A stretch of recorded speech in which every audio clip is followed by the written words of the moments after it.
sabihin, walang supply na pumunta dyan, papunta sa contactor, kaya hindi siya nag-trigger. Mm. Ngayon, ang baybayin mo yan ngayon, yung wire na yan, yung magkabilaang connection ng coil ng contactor mo, baybayin mo yung wire niyan kung saan pumunta. Ano ba baybayin mo? Yung isa dito sa may kaliwa, pumunta ng supply ng capacitor. Neutral.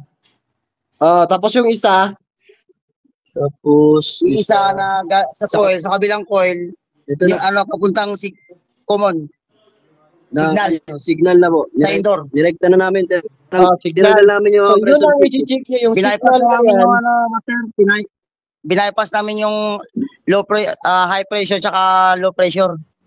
Pati yung timer, binaypas na namin para malaman lang namin kung may supply yung galing sa indoor. Gagawin nyo muna is, doon kayo mismo sa yung supply, yung magbibigay ng signal na galing sa indoor, yung wire na yan, yun ang baybayin nyo. Kung may 220 siya na lumalabas, yung isa sa kabila na coil. Yung tinik nyo ngayon, saan po yan?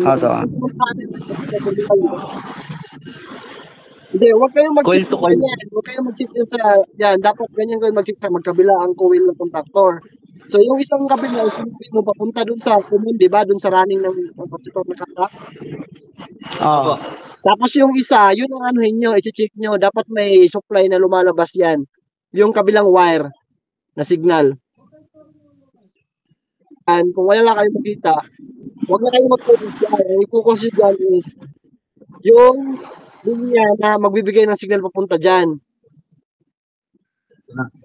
Ito na yung isa sa indoor. Yung galing sa indoor.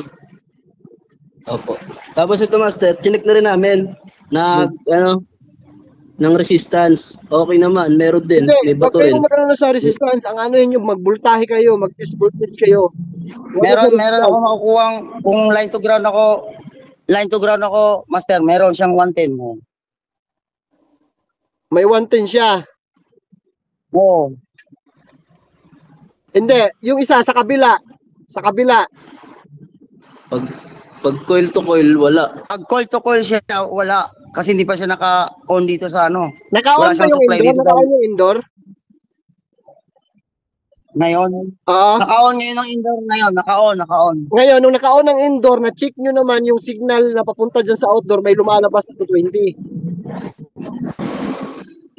Oh.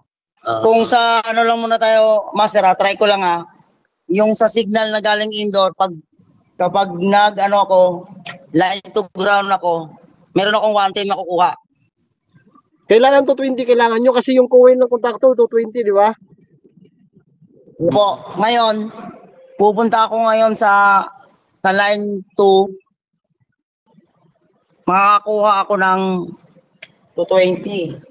Dapat master, neutral to signal ang merong 220 yan. Neutral to signal. Tama. Opo, tama po. Tama po itong ginagawa ko, sir. Tapos yung sa line 1, wala po siya makukuha. Tama, wala. Sa line 1. Line 2 talaga, sir. Meron talaga siya makuha. So 220. So ngayon, kung may lumalabas na 220 sa ngayon, pag in-off mo naman sa indoor, nawawala yung signal na 110. Papa-off po. Sige, off mo muna, ipa-check mo. Sir. So kung in-off mo, nawala yung 110. Opo, nawala yung 110. Line to ground ako nawala. Nawala, sige. I-on mo ulit yon. Okay. Tapos check mo siya na kung may ulit yung in-off mo sa remote lang ha? Opo. Sige, i-on mo ulit sa remote. Tapos check mo kung may ulit siyang lalabas na 110. 20 na siya. Pero ayaw pa rin siya Hindi ka muna. 20, saan ka sa dalawang coil?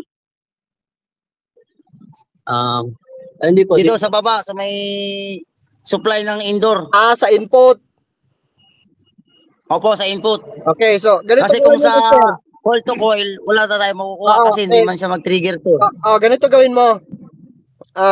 Baliktad yung wiring yan Yung sa kabilang, yung kabilang coil ng supply, di ba nakakabit dun sa contactor? Supply, ito? Sorry. Nakakabit sa kapasitor. yung sa coil, yung isang linya ng coil na ano, sa contactor. Ano po, nakakonect po. Tanggalin mo yun doon. Ito. Tanggalin mo yun doon. Ito. Sige, Tanggalin mo yan. Wait lang, sir. So tanggal na siya. Ikabit mo siya sa Opo. ano, sa input ng contactor doon sa power supply, sa input. Direct na. Ilagay hindi na magiging direct yan kasi yung isang kabilang signal, yun yung papunta sa ano, galing sa indoor eh. So, baliktad kasi yung pagka-wiring yan. Ang ngayon, gagawin mo, ikabit mo dyan sa input, doon sa baba. Dito sa baba. Oo. Itatap lang muna. Okay, Buka na muna. dyan. Ay, oo. Yung dali na to. Wait lang. Sir, patayin off ko muna, sir. Medyo ano Huwag lang po muna yung breaker. Sige, opo muna. Sige.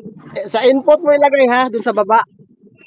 Sa baba po. Opo, sa neutral pa rin. Sa neutral. Katabi ng mga supply. Sige. Opo. Sige, i-on nyo muna. Pa-on ko na, master, sa indoor. Yun na mo. Sige. Dapat gagano na yun siya pagka ano, Hindi siya kaagat. Kasi, okay na, sir. Mandar na? master. Salamat. Mandar na? Opo, nag-motive. Opo, Salamat, sir. Sige, ingat. Salamat po. Salamat po, sir. Mayang Ingat po, ingat.